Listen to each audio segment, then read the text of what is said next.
एक बार की बात है, एक शहर में सुयश नाम का एक कंप्यूटर इंजीनियर रहता था। वो एक लड़की सौम्या से बहुत प्यार करता था। सौम्या बहुत सुंदर, अमीर और मॉडर्न होने के साथ साथ पढ़ी लिखी भी थी। लेकिन सौम्या के पापा दीनानाथ को सुयश पसंद नहीं था। वो हमेशा सौम्या को सुयश से मिलने से रोकता था। सौम्या, मैंने तुम्हें कई बार समझाया है कि इस लो क्लास सुयश से मत मिला करो। मुझे ये लड़का बिल्कुल पसंद नहीं है और हमारे स्टैंडर्ड का भी नहीं है। तुम उससे मत मिला करो। पिताजी, वो एक अच्छा और नेक लड़का है और पिताजी प्यार स्टैंडर्ड या क्लास नहीं देखता। शाम को सौम्या और सुयश मिलते हैं। सौम्या सुयश को सारी बात बताती है। सौम्या, तुम्हें ऐसा नहीं कहना चाहिए। वो तुम्हारे पिताजी हैं और वो कुछ भी कहें उसे सुन लिया करो। मैं तुम्हारे पिताजी से बात करूंगा, वो हमारी बात समझेंगे। तुम चिंता मत करो। तभी दीनानाथ वहाँ 3 गुंडे सुरेश, दीना और कांचा को लेकर आ जाता है और सौम्या को वहाँ से जाने के लिए कहता है। सौम्या चली जाती है। ए छोकरे, मैंने तुझे कई बार कहा था ना कि मेरी बेटी से दूर रहे, लेकिन तू नहीं माना। अंकल जी, मैं सौम्या से बहुत प्यार करता हूँ और हम दोनों शादी करना चाहते हैं। मैं एक पढ़ा लिखा इंसान हूँ। मैं सौम्या को बहुत खुश रखूंगा। सौम्या को खुश रखोगे, लेकिन कैसे? तुम्हारे पास है क्या? 1 नंबर के भिखारी हो तुम। मेरी बेटी महलों में पली बढ़ी है। तुम जैसे सड़क छाप के लिए यही अच्छा है कि तुम मेरी बेटी से दूर चले जाओ। अंकल जी, मैं सौम्या से बहुत प्यार करता हूँ। आप तो क्या, भगवान भी हमें अलग नहीं कर सकता। अच्छा, भगवान? इस कलयुग में एक ही भगवान है और वो है पैसा, जो कि मेरे पास है। लड़के, तुझे मैंने समझाने की बहुत कोशिश की, लेकिन लगता है तू ऐसे नहीं मानेगा। ऐसा कहकर दीनानाथ अपने साथ लाए गुंडों से सुयश को पिटवाने लगता है।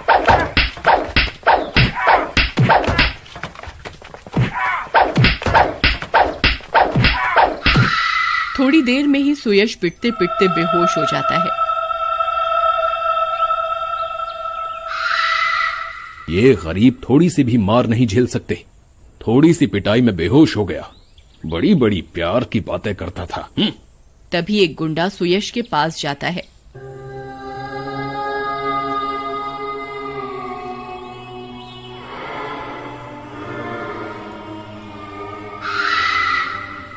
सेठ जी, लगता है ये मर गया है। अरे काहे के गुंडे हो तुम सब? जरा सी बात में डर गए। चलो जाओ यहां से, मैं सब संभाल लूंगा। अच्छा हुआ मर गया। पीछा ही नहीं छोड़ रहा था मेरी बेटी का। इसका चेहरा बिगाड़ दो ताकि इसकी लाश भी पहचान न पाए कोई। इसके बाद दीनानाथ और वो तीनों गुंडे सुयश की लाश को वहीं छोड़कर चले जाते हैं।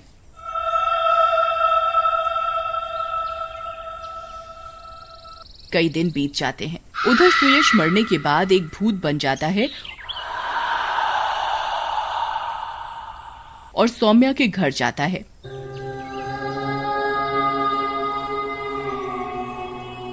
वो खिड़की से झांकता है।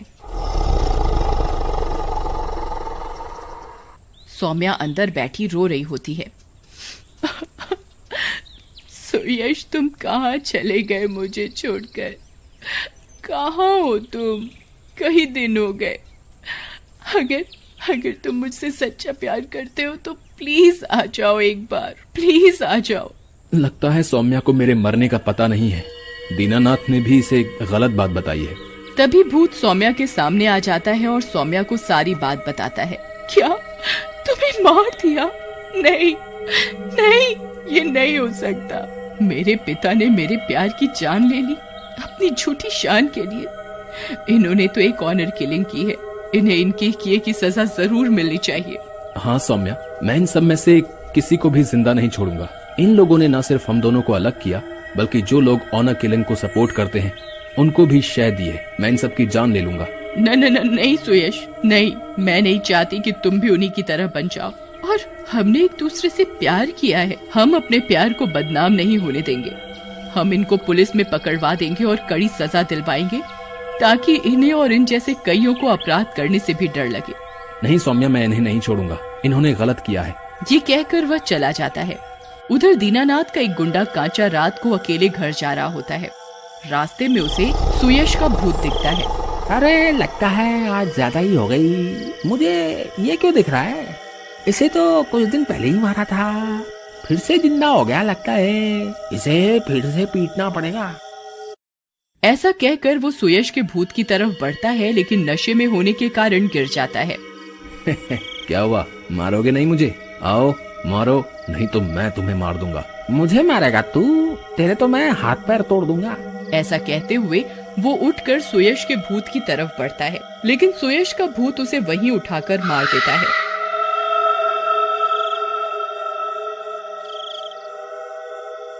मरे हुए को क्या मारेगा तू? उधर दीनानाथ को कांचा की मौत का पता चलता है। दिनेश और सुरेश उससे मिलने आते हैं।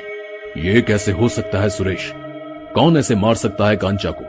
दीनानाथ जी, आप तो फालतू की चिंता करते हो। आप भी राई को पहाड़ बना देते हो। अरे आने तो दो, कोई भी हो उसका मुरब्बा बना देंगे।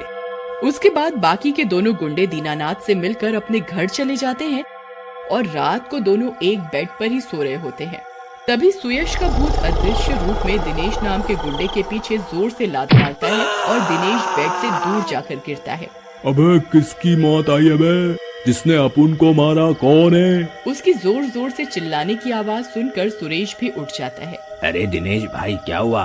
क्यों गला फाड़ करके चिल्ला रहे हो? क्या हुआ? अबे एक तो सोते समय मुझे लात मारता है, ऊपर से हंसता है। आज तेरे दांत तोड़ दूंगा। ऐसा कहकर दिनेश सुरेश को पीटने लगता है। फिर भूत सुरेश के शरीर में घुस जाता है।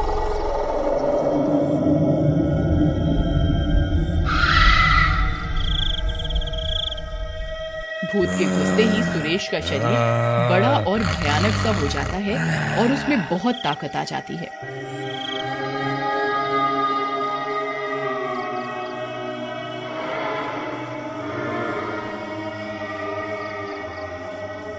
मुझे मारता है? तेरी इतनी हिम्मत? तुझे भाई क्या बोल दिया? तू तो सर पर ही बैठ गया। तुझे नहीं छोड़ूंगा।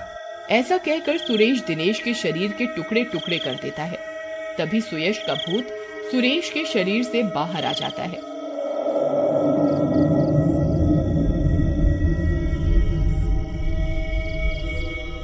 अरे बाप रे, ये दिनेश भाई को किसने मारा? वो भी इतनी बुरी तरह? तभी सुयश का भूत सामने आ जाता है। इसको तो तूने मारा है, और मुझे भी। क्यों, पहचाना मुझे? अरे तुम तो वही हो जिसे हम लोगों ने मारा था। मुझे माफ कर दो, मुझे जाने दो प्लीज। जाने दो तुझे? मुझे मारते समय तुम लोगों को दया नहीं आई थी? तुम 4 लोगों ने मिलकर मुझ अकेले निहत्थे को मारा था। अब तुझे तो मैं जिंदा नहीं छोड़ूंगा। ऐसा कहकर भूत उस गुंडे को घर की खिड़की से नीचे फेंक देता है। नीचे गिरते ही सुरेश की भी मौत हो जाती है।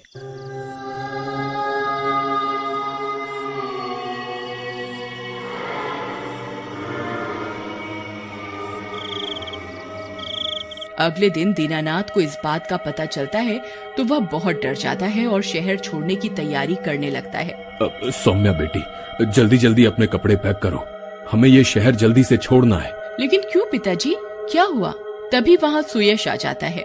क्यों दीनानाथ जी, बहुत जल्दी में हो शहर छोड़ने के लिए? क्यों, हमें भी साथ ले लो। तू लगता है मरने के बाद भी पीछा नहीं छोड़ेगा। तेरा इलाज मैं अभी करता हूँ। याद है तुझे कैसे कुत्ते की तरह मारा था, तड़पा तड़पा के हम चारों ने?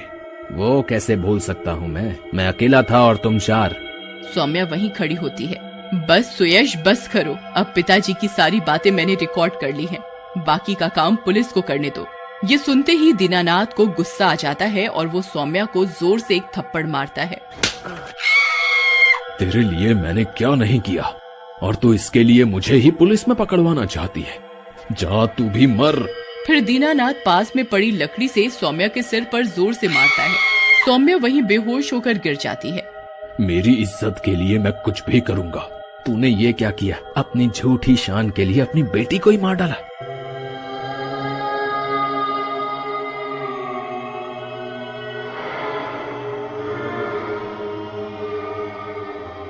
तेरे जैसे इंसान को इस दुनिया में रहने का कोई हक नहीं है।